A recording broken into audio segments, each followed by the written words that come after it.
Oh, hi, I'm Shadoe Stevens, and now, let's slip into that stream of divine time and barrel through the gridlock at the intersection of past and present. Yes, it's an AT40 flashback.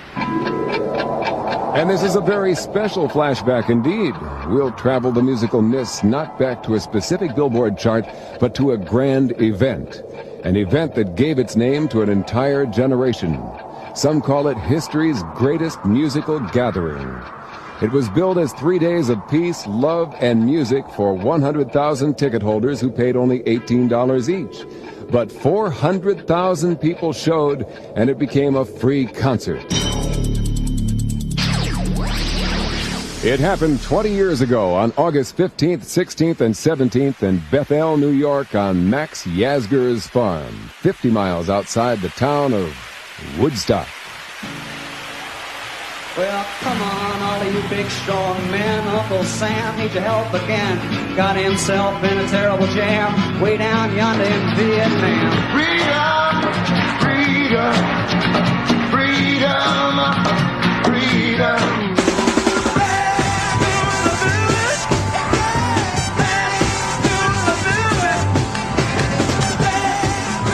It's a free concert from now on.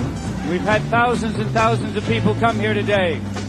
Many, many more than we knew or even dreamt or thought would be possible. But the one major thing you have to remember tonight is that the man next to you is your brother.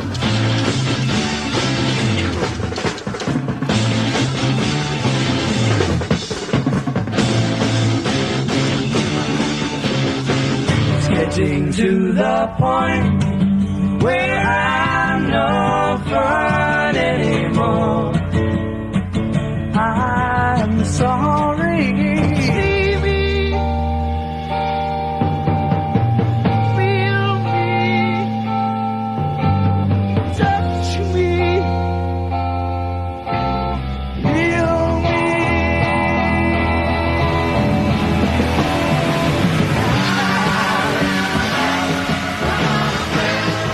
Don't you know I gotta live?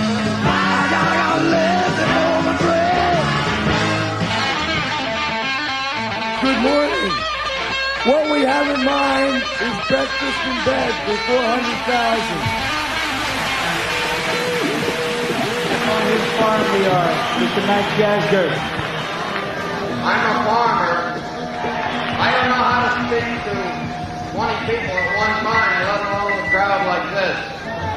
This is the largest group of people ever assembled in one place. But I think you people have proven something to the world, that 500,000 kids can get together and have 3 days of fun and music, and have nothing but fun and music.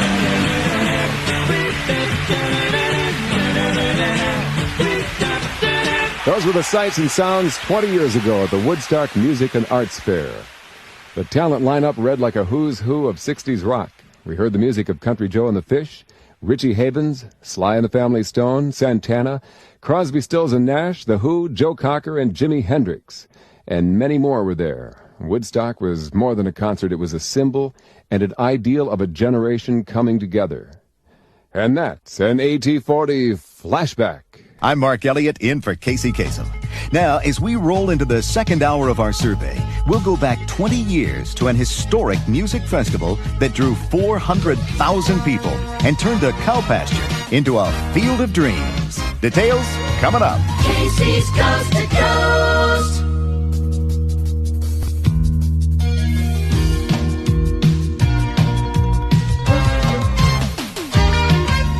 Casey's Top 40. Now, let's open our Casey's Top 40 Scrapbook to 20 years ago this week, when an historic music festival drew 400,000 people and turned a cow pasture into a field of dreams. The event, which took place in that sprawling cow pasture, had at first been scheduled for a site near the art colony of Woodstock, New York, which is where the festival got its name. But Woodstock residents got nervous at the prospect of an invasion by long-haired hippies, and festival organizers had to move the show to Max Yasgur's farm near the town of Bethel. Well, that wasn't the only thing that went wrong with Woodstock. Promoters had expected a good-sized crowd of 150,000, but 400,000 showed up. And after a while, there were so many people trying to get in that organizers gave up collecting tickets.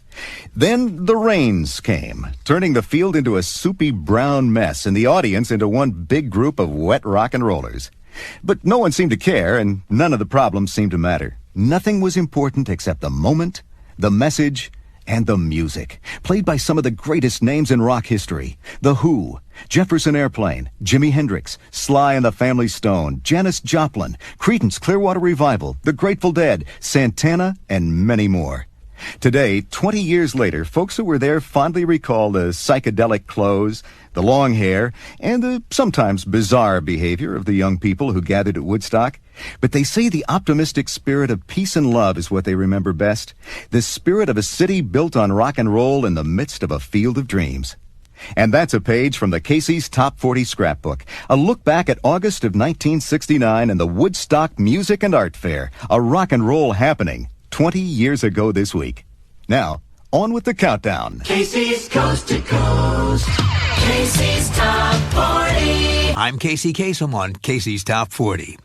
Well, now, it was 25 years ago that Woodstock became the most famous rock concert of all time. And this summer, Woodstock 2 will try to revive that spirit with acts ranging from Bob Dylan to the Red Hot Chili Peppers.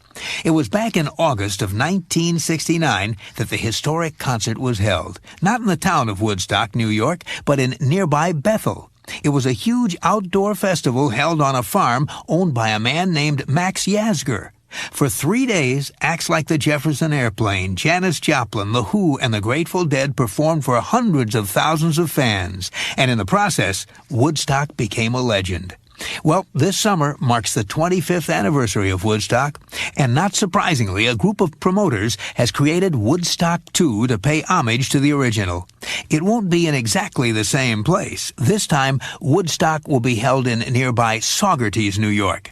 And although several acts from the original concert will perform, Crosby, Stills and Nash, Joe Cocker and Santana, most of the acts performing are new. In fact, some of their members weren't even born in 1969.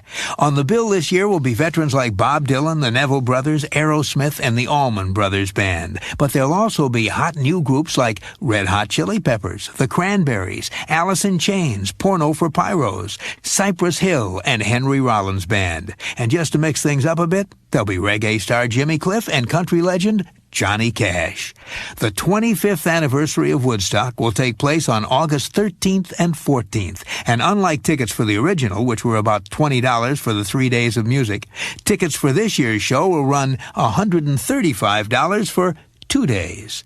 And that's our report on Woodstock 2. Now, on with the survey. Casey's Top 40.